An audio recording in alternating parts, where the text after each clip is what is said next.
সকাল থেকে তারা জিম্মি করে রেখেছে। আমার ভাইকে গিরিশ দিয়ে কোপ দিয়েছে।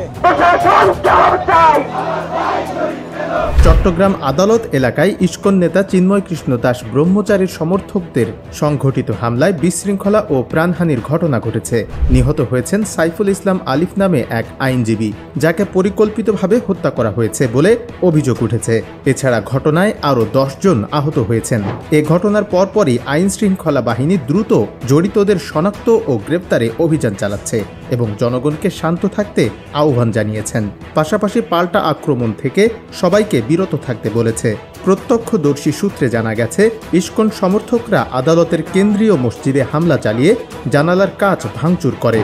আজকে চট্টগ্রাম কোর্ট বিল্ডিংয়ে যে ইসকনের যারা আসছিল তারা পুলিশের পিছন বেন আটকাইছে। পাশাপাশি যাওয়ার সময় আমাদের আদালত ভবনের যে মসজিদ ভেঙে দিয়ে গেছে।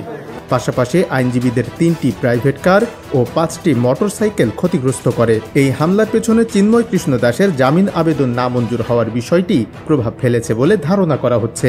এই হামলা ও হত্যাকাণ্ডের পেছনে কার কার ইন্ধন রয়েছে তা নিয়ে আইন শৃঙ্খলা বাহিনী ইতোমধ্যে তদন্ত শুরু করেছে।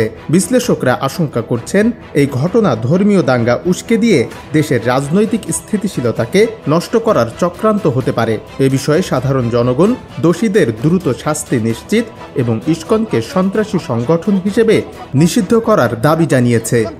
বাংলাদেশ থেকে যেন নিষিদ্ধ করা হয় সাধারণ মানুষ